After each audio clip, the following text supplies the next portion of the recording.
तो आप सभी को गाइस देखो पता था एक न एक दिन ऐसा जरूर होगा। तो आपने सही बात सुनी यार। जो आपका सूरज है ना, वो अपना जो ब्रह्मचार्य का भाई उसने वो ले रखा है ना भाई, बहुत ही लंबा अभी तक चलता आ रहा है उसका। उसने वो वरदान भाई एक तरीके से मान लो भाई, उसे नहीं तोड़ेगा वो। वरदान टाइप का ही है उसके पास वो। और ब्रह्मचार्य उसने फॉलो कर लिया, ये रूल पूरा का पूरा आगे तक वो ऐसे ही लेके चला गया। और रूल उसने एक भी बार ब्रेक नहीं करा, तो उसे बहुत तकड़ा वो मिलेगा आगे को फल। ये अब पर ब्रेक होने वाला है, क्योंकि अब भाई आगे बहुत जहां एक गड़बड़ तरफ होने रिश्तों में वाली है। प्यार की मिठास घुलेगी, वहीं दूसरी तरफ साजिशों का जाल भी और गहराता जाएगा। कहानी की शुरुआत होती है जब ईशा और सूरज काव्या और आरव के रिश्ते की बात लेकर गुलाब हवेली पहुंचते हैं। ईशा को पूरा यकीन होता है कि उसके पिता गुलाब सिंह इस रिश्ते को कभी स्वीकार नहीं करेंगे। आखिरकार सूरज वही है जिससे गुलाब सिंह की पुरानी दुश्मनी रही है। लेकिन दोस्तों, यहां पर कहानी लेती है एक ऐसा अप्रत्याशित मोड़ जिसे देखकर खुद ईशा भी दंग रह जाती है। सूरज जब गुलाब सिंह से काव्या और आरव के रिश्ते की बात करता है तो गुलाब सिंह बिना किसी विरोध के तुरंत ही रिश्ता मंजूर कर लेता है। इस फैसले से न सिर्फ सूरज और उसका परिवार खुश हो जाता है, बल्कि ईशा भी हैरान रह जाती है। लेकिन जैसा कि हम सब जानते हैं, गुलाब सिंह की हर मुस्कान के पीछे कोई न कोई चाल जरूर छिपी होती है। गुलाब सिंह के मन में एक ऐसा खतरनाक प्लान चल रहा है जो आने वाले एपिसोड्स में पूरी कहानी को उलट देगा। उसका असली इरादा आरव और काव्या की शादी करवाना नहीं, बल्कि सूरज को तोड़ना और उसे ईशा से दूर करना है। गुलाब सिंह सोचता है कि जब सूरज की बहन काव्या उसके घर की बहू बनकर आएगी, तब वह उसे हर दिन तड़पाएगा, उसे परेशान करेगा और उसे मानसिक रूप से तोड़ देगा। इस तरह वह चाहता है कि सूरज खुद ही ईशा को छोड़कर चला जाए और कभी वापस न लौटे। हालांकि गुलाब सिंह का प्लान बहुत चालाकी से रचा गया है, लेकिन ईशा इतनी भी भोली नहीं है। वह महसूस कर लेती है कि उसके पिता के मन में कुछ, और उसको बेहोशी का दवा देकर उसको बेड के नीचे छुपा देगी और खुद बन जाएगी दुल्हन। उसके बाद फिर मंडप पे जाके बैठ जाती है आरव के साथ। लेकिन किसी को भी पता नहीं चलता है कि वो काव्या नहीं बल्कि रिया है। उसके बाद देखेंगे फिर स्टार्ट हो जाते हैं और होने लगती है शादी की रस्म स्टार्ट। उसके बाद फिर दिखाया जाएगा कि जब चौथा फेरा होता है, तभी देखेंगे रिया काफी ज्यादा मन में खुश होती है कि अब तो मेरी शादी हो ही गई है, अब तो मुझे आरव की दुल्हन बनने से कोई भी नहीं रोक सकता है। उसके बाद फिर दिखाया जाएगा कि ईशा को हो जाता है शक और वो किसी काम से जाती है। जब घर के अंदर तब देखेंगे कि उसको एक आवाज सुनाई देती है। वह जाती है रूम की ओर, तब देखती है कि वह तो काव्या है जो बेड के नीचे से चिल्ला रही है। उसके हाथ पांव बांध दिए गए हैं और उसके मुंह भी बांधा हुआ है। उसके बाद फिर ईशा निकालती है काव्या को बेड के नीचे से और फिर उसके हाथ मुंह खोलती है। फिर काव्या सारी सच्चाई बताती है कि कैसे रिया ने उसको धोखे से बुलाकर कमरे में उसको बेहोशी का दवा पिलाया और उसको वहां पे बेड के नीचे छुपा दिया गया और खुद उसकी जगह लेकर मंडप पर बैठ गई। अब आगे का एपिसोड देखना और भी ज्यादा इंटरेस्टिंग होने वाला है, क्योंकि ईशा डायरेक्टली जाके मंडप पे सबको नहीं बताएगी कि वह काव्या नहीं बल्कि रिया है, और निकालेगी रिया को सबक सिखाने की कोई नई तरकीब, जहां पर आदित्य जबरदस्ती ले जाएगा ईशा को अपने साथ और सूरज देखता रह जाएगा। जी हां दोस्तों, सब कुछ आगे आपको बताऊंगा, लेकिन आगे देखने से पहले आप हमारे वैसे ही गुलाब सिंह और रिया अपनी चालों को और तेज कर देते हैं। अब उनका मकसद सिर्फ आरव और काव्या की शादी तोड़ना नहीं, बल्कि सूरज और ईशा के रिश्ते में भी दरार डालना भी है।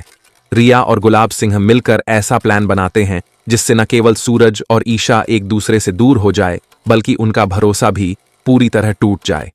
आने वाले एपिसोड्स में दर्शकों को देखने को मिलेगा कि किस तरह यह दोनों मिलकर जाल बुनते हैं और किस तरह सूरज ईशा के रिश्ते को कमजोर करने की कोशिश करते हैं। अब सवाल यह है कि क्या गुलाब सिंह और रिया की चालें कामयाब होंगी? क्या सूरज और ईशा का प्यार इन मुश्किलों को पार कर पाएगा, या फिर साजिशों के इस तूफान में उनका रिश्ता बिखर जाएगा? सीरियल पति ब्रह्मचारी के आने वाले एपिसोड्स में आपको देखने को मिलेगा भावनाओं, साजिश और प्यार का शानदार संगम, जहां एक तरफ परिवार की राजनीति अपने चरम पर होगी, वहीं दूसरी तरफ सच्चे प्यार की ताकत भी हर मुश्किल को चुनौती देगी। ईशा ने गुलाब सिंह को दिया खुलेआम चुनौती कि अगर वह आरव और काव्या की शादी के लिए नहीं मानेंगे तो मैं उन्हें भगाकर उनकी शादी करवा दूंगी, और फिर चाहे दुनिया की कोई भी ताकत क्यों ना हो, कोई भी उनके एक होने से नहीं रोक पाएगा। दोस्तों, पति ब्रह्मचारी एपिसोड नंबर 119 में हमें देखने को मिलेगा कि ईशा सूरज और सूरज के पापा के साथ मिलकर सीधे गुलाब सिंह के पास जाती है और पूरी हिम्मत के साथ कहती है, पापा मान जाइए, शादी के लिए नहीं तो मैं काव्या और आरव की शादी खुद करवा दूंगी और आप कुछ भी नहीं कर पाएंगे। इस बात को सुनकर गुलाब सिंह चुप रह जाता है, क्योंकि उसके लिए यह सब नया नहीं है। लेकिन वहीं पहले से ही वहां रिया मौजूद होती है और अपने चालाकी भरे अंदाज में गुलाब सिंह से एक समझौता कर लेती है। रिया कहती है, बस आप शादी करा दीजिए, बाकी शादी तोड़ने की जिम्मेदारी मेरी रहेगी, और वह सुनिश्चित करती है कि शादी तोड़ने का पूरा जिम्मा उसकी तरफ ही रहे। गुलाब सिंह अब कोई विरोध नहीं करता, क्योंकि अब उसके पास विकल्प बहुत कम रह गए हैं। ईशा, सूरज और सूरज के पापा के सामने गुलाब सिंह आखिरकार हां कर देता है और शादी के लिए हामी भर देता है। लेकिन उसे यह भी पता है कि रिया का एक बड़ा इक्का अब सामने आ चुका है, जो किसी भी समय उसकी योजना पलट सकता है। तो सवाल यह उठता है, क्या गुलाब सिंह रिया की चाल को मात देकर ईशा और आरव को घर ला पाएगा, या रिया अपनी आपको योजना देखो के गाइस, मुताबिक सब कुछ उल्टा ऑलरेडी कर नहीं देगी? पता है। मैं आपको बता देता हूं, ये मैटर जो स्टार्ट हुआ है कोई खास किसी और की गलती नहीं है। यहाँ पर दोनों के बीच में प्रेम की भावना बढ़ने लग चुकी है। प्रथम के साथ साथ, प्रथम याद आ रहा है आपके सूरज के साथ साथ, और ईशा दोनों ही। और ईशा ने कसम खा ली है कि वो अब अधिकारी ऑफिसर बनकर रहेगी, सरकारी पेपर को निकालेगी, क्योंकि उसका पहला अटेम्प्ट तो क्लियर हो चुका है, जो कि सूरज ने भाई जो गलत कॉपी चेक हुई थी पैसे देकर रीचेकिंग करा ली है, और वो हमेशा हमेशा के लिए भाई उसके साथ रहने लग जाएगा।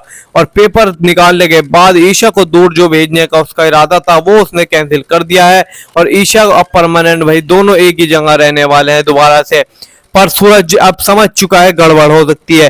सूरज ने लोकल में तो पेपर की कॉपी चेक करा ली, पर जब इंटरनेशनल लेवल पे जाएगी और भाई कुछ नहीं कर पाएगा, तो सूरज ने कह दिया है, ईशा इस तरीके से पढ़ो कि सारा मास्टर भी हिल जाए, पैसे देने वाला भी हिल जाए, अधिकारी बनने से कोई रोक ना सके तुम्हें। हमारी जिंदगी जब भी सुधर सकती है, हमारी कंडीशन जब भी सुधर सकती है। तो ईशा भी कहाँ कमजोर दिल वालों में से थी, वो तो मेहनत पूरी करी थी, उसे मोटिवेशन नहीं मिल रहा था, वो अंदर से टूटने लग गई थी, खोखरी होने लग गई थी। उसे लग रहा था मैंने पेपर ध्यान से नहीं दिया, वो अपना आप को ही कोसने लग गई थी। पर जब उसे पता चला यार मेरी कोई गलती नहीं है, पेपर मैंने सही दिया था, ये तो ऊपर जो भी सिस्टम बैठा है इनकी गलती है, ईशा पूरे तरीके से खुश हो जाती है और ईशा काम पर लग जाती है। ईशा दिन रात मेहनत जैसे पहले करती थी फिर से करने लग जाती है, और सब चीज को साइड करके भाई सबसे बढ़िया नंबर लेकर आने की कोशिश करेगी। और जिस दिन ईशा अधिकारी बनेगी उस दिन सबसे ज्यादा खुशी एक बंदे के सिर पर होगी, वो है उसका हस्बैंड सूरज। सूरज की माँ को तो यार बिल्कुल, दाई माँ जो है उसे बिल्कुल भी खुशी नहीं होती, चाहे कुछ भी हो जाए, वो तो पता नहीं ईशा से चलती रहती है, जलती रहती है। पर ईशा कौन सी कुछ गलत कर रही है यार, ईशा भी मेहनत कर रही है, उसके घर को सुधार रही है, और ईशा जल्दी ही अब पेपर तो देने जाएगी सेकंड अटेम्प्ट का, उसमें जाते ही पेपर तोड़ेगी।